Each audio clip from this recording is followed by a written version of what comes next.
A Jorge Bergoglio le tocó ser papa en un tiempo complejo en el mundo, en un tiempo complejo en el interior de la Iglesia Católica y en un tiempo complejo en la política de un país que siempre está enredada en sí misma, la Argentina.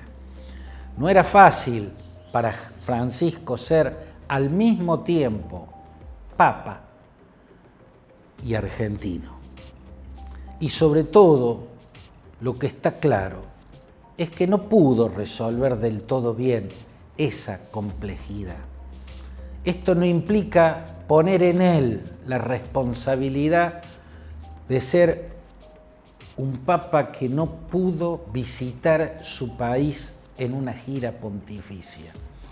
Karol Wojtyła, que era polaco y anticomunista, visitó su país cuando todavía tenía un régimen comunista, lo encabezaba Wojciech Jaruzelski, una pieza que manejaba directamente la Unión Soviética y era el totalitarismo en su forma todavía vigorosa. Joseph Ratzinger visitó varias veces Alemania, ya siendo papa, ¿no? Joseph Ratzinger fue el Papa Benedicto XVI, un intelectual, uno de los pocos intelectuales que llegó a ocupar el trono de Pedro. Pero el Papa Francisco no pudo ser al mismo tiempo Francisco y el ex cardenal Bergoglio, o sea, ser papa y al mismo tiempo argentino. Ahí hay una complejidad que él no supo resolver, pero de lo que no se lo puede culpar. Del mismo modo en que sí se puede asegurar que la Argentina no supo tener un papa argentino, que la política argentina fracasó en saber tener un papa argentino. La política argentina fue la que impidió, con sus miserias, con sus opacidades, que el Papa Francisco pudiese visitar su país en una de tantas giras pontificias. Y lo impidió porque, por un lado, el kirchnerismo lo salió de haberlo considerado el jefe de la oposición, como lo llamaba Néstor Kirchner, y trató de convertirlo en un papa kirchnerista, y lo hizo posar en Santa Marta con una camiseta de la Cámpora y cosas por el estilo. Y al mismo tiempo la oposición al kirchnerismo intentaba tirarle con Francisco por la cabeza a la cúpula kirchnerista. Todos quisieron usar al Papa argentino para sus propios fines políticos, para sus propios enfrentamientos. Todos quisieron hacer de él munición de grueso calibre para tirar contra el adversario. La otra complejidad que le tocó al Papa es la de la vida interna, la vida política de la Iglesia, el Vaticano de intramuros, donde también las oscuridades, las tinieblas, las mezquindades, las codicias libran sus guerras permanentemente, y así ha sido a lo largo de toda la historia. Francisco es uno de los pocos papas a los que le tocó sentarse en el trono de Pedro, no tras la muerte del papa anterior, sino tras la renuncia del papa anterior. Joseph Ratzinger, el Papa Benedicto XVI, fue uno de los pocos en la historia de la Iglesia que renunció al cargo de pontífice, de sumo pontífice. Muy poco, habrá 8, 10 casos como mucho. Para encontrar los últimos hay que remontarse 500 años para atrás. El caso de Celestino V en el siglo XII, el caso de Gregorio XIII en el siglo XV, y después de Gregorio XIII no volvió a renunciar un papa. Siglos y siglos y siglos pasaron hasta que le tocó a Bergoglio sentarse en el trono al que acababa de renunciar Joseph Ratzinger. Eso es una complejidad. Y Ratzinger renunció como parte de su enfrentamiento frontal con lo más oscuro de la curia de Roma, con esos sectores que son parte del manejo, parte fundamental en el manejo del poder y que extiende sus tentáculos sobre todo al control de las finanzas del Vaticano.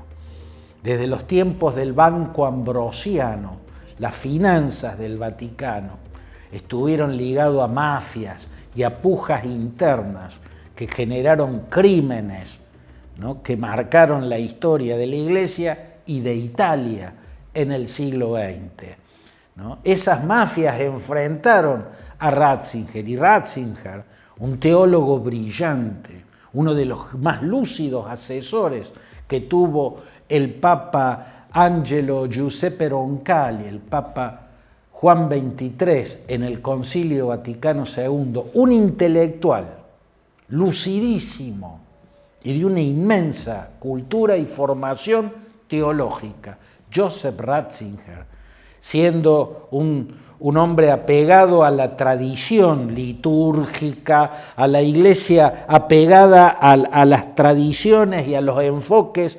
conservadores en cuanto a teología, fue quien más fuertemente enfrentó a esos grupos oscuros enquistados en la curia de Roma. Y Bergoglio fue un continuador de la lucha de Ratzinger. Por eso, en la antesala de su muerte, en los últimos años de su estadía al frente de la Iglesia Católica, fue posicionando a la gente que en el cónclave que elegirá a su sucesor, intentará que ese sucesor pertenezca no precisamente a los sectores más oscuros de la curia romana, a los sectores más ligados a las tinieblas financieras que siempre estuvieron implantadas en el Vaticano. La otra complejidad inmensa que le tocó a Bergoglio en su tiempo de Papa Francisco es la del mundo, un mundo complejísimo. Le tocó la primera pandemia global, una situación que puso al mundo en estado de incertidumbre y de pánico. Nunca se había vivido una pandemia global, totalmente global.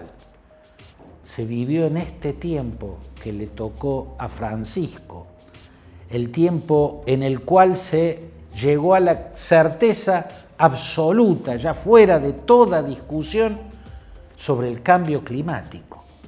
El cambio climático existe, el cambio climático compromete la biosfera, está cambiando la biosfera, el cambio climático amenaza existencialmente a la especie humana, nada menos que ese tiempo le tocó. Y a eso se agrega que es un tiempo a la sombra de la Tercera Guerra Mundial, una sombra cada vez más oscura y cada vez más presente, un tiempo de liderazgos brutales, de liderazgos que ostentan supremacismos, ostentan superioridades o supuestas superioridades, ostentan desprecio hacia los vulnerables, hacia los débiles, hacia los que piensan diferente y hacia los diferentes.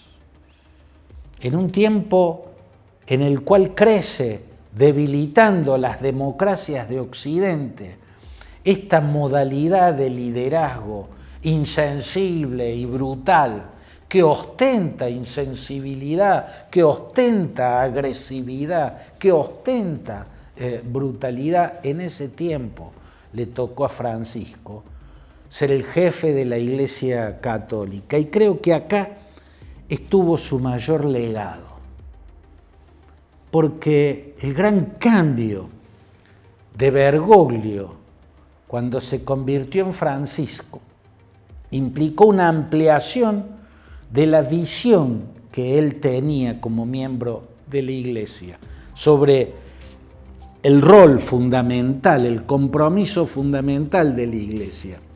Siempre perteneció a las corrientes teológicas más conservadoras, más tradicionalistas, más cercanas a Ratzinger, si se quiere.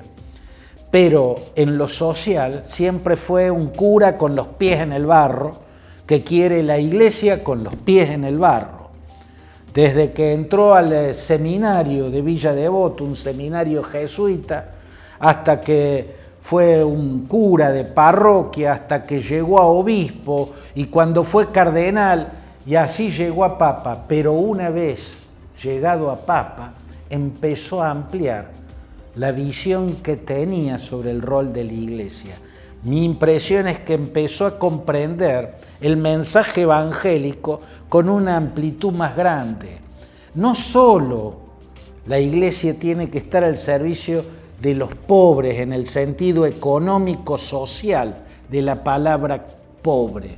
No solo la pobreza material es aquello contra lo que debe luchar la Iglesia. No solo los pobres, en términos materiales, económicos y sociales, deben ser aquellos a los que debe acompañar la Iglesia. En la visión de Cristo, en el mensaje evangélico, la cuestión de acompañar a los débiles, a los diferentes, a los humildes, a los vulnerables, pero no solo vulnerables económicamente, todos los marginados, por la razón que sea, no solo la pobreza en términos económicos sociales, todas las marginaciones que se sufren, la marginación que sufren los que son distintos, los que no saben pararse bien en este mundo tan frío, tan competitivo, tan complejo, y también los vulnerables por sensibilidades, por enfermedades, por su vida sexual. En esos puntos era más cerrado Bergoglio. Bergoglio fue el cardenal que dijo que la homosexualidad era un plan del demonio, que el casamiento entre personas del mismo sexo era un plan del demonio. Bueno, quedó lejos aquel Bergoglio cuando se transformó en Francisco y amplió la visión y se volvió más amable, más comprensiva, más sensible con todos los vulnerables, con todos los marginados.